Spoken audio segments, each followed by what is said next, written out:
ایک ہمارے دوست ہیں، بزرگ ہیں، ان کا داماد فوت ہو گیا، نشہ کرتا تھا، تو میں تعزیت کرنے ان کے گھر پہنچا تو کھڑے ہو گئے ہاتھ باندھ کے، کہنے لگے حضرت صاحب باقی ساریاں گلاں چھڑ دیو، صرف نشے تے تقریر کریا کرو۔ وہ جب جیتا تھا تو تب بھی اس کے بچے یتیم ہی تھے، یتیم ہی تھے۔ میری بیٹی جب میرے گھر آتی تھی اور میں اپنے پوتوں کے اترے کپڑے اسے پہننے کو دیتا تھا تو میرا کلیجہ پھٹتا تھا، اور میری بیٹی اس کی زندگی میں بھی بیوہ کی زندگی گزار رہی تھی، وہ میری بہوؤں کے اترے ہوئے کپڑے پہنتی تھی، کوئی دعا کرو، کوئی جلسے کرو، یہ لت ختم ہو جائے۔ اور کہنے لگا اب میرے وہ چلا تو گیا ہے، دادا دادی اس کے پہلے کوئی نہیں، چچا ہے کوئی نہیں، جب تک تو میں زندہ ہوں ان نواسوں کو کوئی روٹی کا لقمہ، کوئی کپڑا مل جائے گا، لیکن سوچتا ہوں میں بوڑھا ہوں، مر گیا تو ان کو کوئی پوچھے گا بھی نہیں، کون ان کی خبر۔ اتنا ظلم اس قوم سے، اتنی زیادتی، اور آرام سے لکھ کر لوگ گزر گئے کہ یہ 70 لاکھ ہے، ان کا درد تو سمجھو، تکلیف تو سمجھو۔ 7 فٹ کا سونا جوان اور نشے کا عادی ہے تو کسی نالی میں پڑا ہوا ہے۔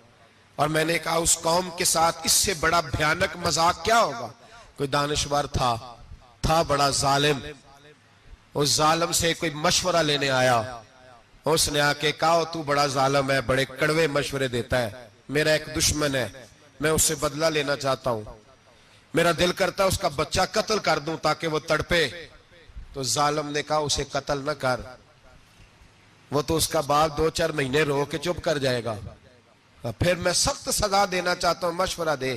تو اس نے کہا اس کے بچے کو نشے پہ لگا دے، جس کا بچہ نشہ کرے گا وہ باپ روز مرے گا، روز جیے گا، وہ ماں روز مرے جیے گی، نشے پہ لگا دے۔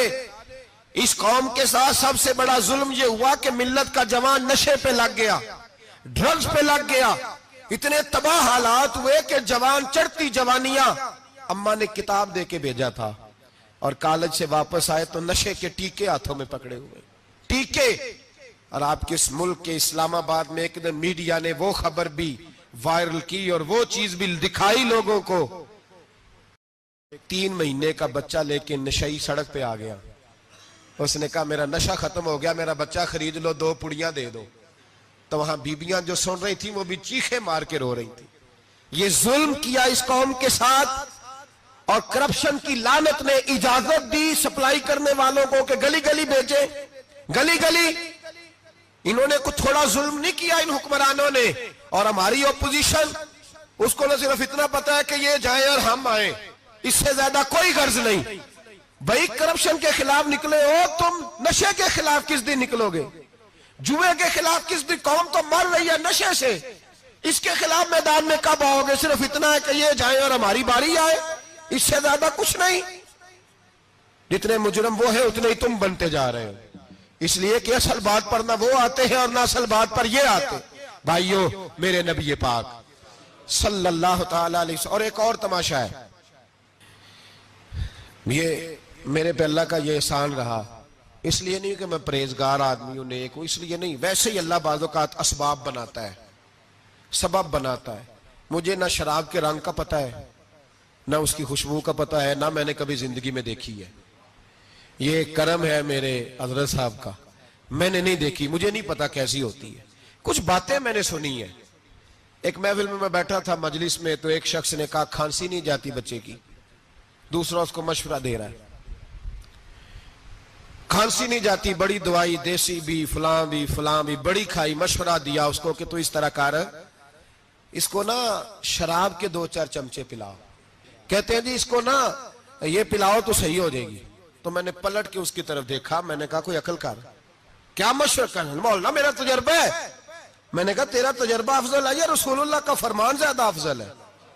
تیرا تجربہ افضل ہے۔ حضرت ام سلمہ رضی اللہ تعالیٰ عنہ کہتی ہے میں نے عرض کی یا رسول اللہ صلی اللہ علیہ وسلم، میری بچی بڑی بیمار ہے، تو مجھے کسی نے کہا ہے یہ تھوڑی سی نشے والی چیز ہے، یہ بنا کے تیار کر کے دو، صحیح ہو جائے گی، بیمار ہے بچی تو یہ نشے والی چیز ہے، اس کو تیار کر کے دو، تھوڑا نشہ ہے۔ اگرچہ بعض، میں نے شروع میں کہا، بعض لوگ مریض کو، سخت مریض کو ایسی ادویات جو مجبوری بن جائے اس کی گنجائش اور اجازت دیتے ہیں. محتاط علماء تو اس میں بھی بہت ساری چیزیں پہلے بیان کرتے ہیں, لیکن اس نے کہا جی میرا نشہ دینا ہے شفا کے لیے. تو حضرت ام سلمہ کہتی ہے میرے نبی پاک نے میری طرف دیکھا, میری طرف. تو میں نے کہا یا رسول اللہ آپ کیا فرمانا چاہ رہے ہیں؟ تو نبی پاک نے فرمایا ام سلمہ کبھی ناپاک چیز میں بھی شفا ہوئی ہے, کبھی ناپاک چیز میں بھی, کبھی شراب اور خمر میں بھی شفا ہو سکتی ہے. شفا رب کریم نے رکھی ہے پر شہد کے اندر رکھی ہوئی ہے, شفا اللہ نے رکھی ہے قرآن مجید میں رکھی ہوئی ہے. تو اس میں بھی کبھی یہ حضور نے بیان کیا ہے کہ اس کے اندر شفا ہو سکتی, تو امت کتنی دلیری کرتی ہے جو یہ مشورے دیتی ہے کہ اس کے اندر نشہ ہے, شراب ہے, تو کھانسی چلی جائے گی تو فلانی بیماری چلی جائے گی. نہ آؤ ان چیزوں پہ, نہ اپنے ایمان کو خرابی دو, اور نہ ایسی باتیں کرو جس سے کہ ڈائریکٹ رسول اللہ صلی اللہ علیہ وسلم کے واضح ارشادات کی مخالفت ہو. میرے نبی پاک صلی اللہ علیہ وسلم نے فرمایا. اور پھر کچھ لوگ کہتے ہیں تھوڑی پی ہے جی. اب تو میں تجزیے میں پڑھ رہا تھا کہ ایسی شراب ایجاد ہو گئی ہے, لوگ شراب پیتے ہیں اور وہ مست بھی رہتے ہیں, کار بھی چلاتے رہتے ہیں, کہتے ہیں جی نہیں ہمارا ذہن معاف نہیں ہوا تو یہ والی صحیح ہے, نشہ نہیں لاتی. میرے نبی پاک صلی اللہ علیہ وسلم نے فرمایا جس چیز کی تھوڑی مقدار, زیادہ مقدار حرام ہے اس چیز کی تھوڑی مقدار بھی حرام ہے. جس کی زیادہ مقدار حرام ہے اس کی تھوڑی بھی. تو خمر اور شراب اگر فل پینا جائز نہیں تو تھوڑی پینا بھی جائز, یہ حرام ہے اور حرام تھی اور قیامت تک حرام ہی رہے گی. میرے نبی پاک صلی اللہ علیہ وسلم نے منع کیا اور حضور نے اظہار ناپسندیدگی فرمایا. فرمایا 40 دن تو عبادت ہی قبول نہیں ہوتی شراب پینے والے جب تک سچی توبہ نہ کرے. ایک دن صحابہ بیٹھے تھے سارے, حضرت ابوبکر صدیق بھی تھے, فاروق اعظم بھی تھے, عثمان غنی بھی تھے, ڈھیر ساری تعداد تھی صحابہ کی, سارے تشریف فرما تھے. حضرت عبداللہ ابن عمر رضی اللہ تعالیٰ عنہ حدیث کے راوی ہیں اور مستدرک للحاکم کے اندر, ابن حبان کے اندر یہ روایت موجود ہے. فرماتے صحابہ نہ بات کر رہے تھے, اور بات یہ کر رہے تھے کہ یار لوگوں کو گناہوں سے کیسے روکا جائے, لوگوں کو گناہوں سے گفتگو. صحابہ یہ کر رہے تھے. عبداللہ ابن عمر کہتے ہیں بیٹھے تھے اور یہ گفتگو کر رہے تھے کہ گناہوں سے پلاننگ جی ہوتی تھی. ان کی جو محفلیں ہوتی تھی نا بیٹھ کے, وہ خوش گپیاں نہیں ہوتی تھی بلکہ وہ تبلیغ کی, جد و جہد کی, لوگوں کو برائی سے منع کرنے کے لیے بیٹھتے تھے, اس پر منصوبہ بندی کرتے تھے, پلان کرتے تھے, آگے ترتیب دیتے تھے. گفتگو ہو رہی تھی تو اب آپس میں بات ہونے لگی کہ کون سا گناہ زیادہ برا ہے جس پر سب سے پہلے کام کیا جائے. تو دور ایک صحابی بیٹھے تھے, ان کا نام تھا عبداللہ ابن عمر. ایک عبداللہ بن عمر ہے اور ایک عبداللہ ابن عمر ہے. حضرت عبداللہ ابن عمر دور بیٹھے تھے, بڑے سمجھدار سیانے باریک بین آدمی تھے. تو حضرت عمر فاروق اپنے بیٹے سے کہنے لگے جا عبداللہ ابن عمر سے پوچھ کے آ کہ سب سے سخت گناہ کون سا ہے. توجہ ہے میرے بھائیوں, ادھر دیکھیے گا میری جانب, پوچھ کے آ کہ سخت گناہ کون سا ہے. عبداللہ بن عمر رضی اللہ تعالیٰ عنہ کی خدمت میں جب عبداللہ ابن عمر گئے تو جا کے کہنے لگے کہ صحابہ پوچھتے ہیں کہ آپ نے زیادہ وقت گزارا ہے نبی رحمت صلی اللہ علیہ وسلم کے پاس, تو بتلائیے برا گناہ کون سا ہے, سب سے سخت گناہ, تاکہ سب سے پہلے اس پر پابندی لگائی جائے, اس پر محنت کی جائے. تو حضرت عبداللہ ابن عمر کہنے لگے صحابہ کو جا کے بتا دو کہ سب سے برا گناہ شراب پینا ہے, سب سے برا گناہ, اور یہ ام الخبائث ہے, برائیوں کی جڑ ہے, گناہوں کی ماں ہے, یہ بنیاد ہے, باقی گناہ اسی سے شروع ہوتے ہیں.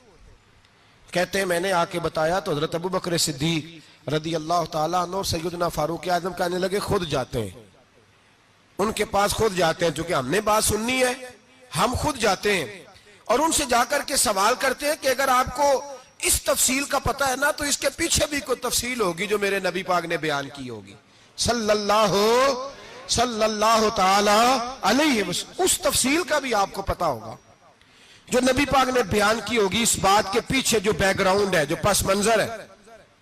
فرماتے ہیں کہ ہم اٹھے, عبداللہ ابن عمر کے پاس گئے, ان سے جا کے پوچھا کہ جناب آپ نے یہ تو فرمایا ہے شراب ام الخبائث ہے, تو اس کے پیچھے پس منظر کیا ہے؟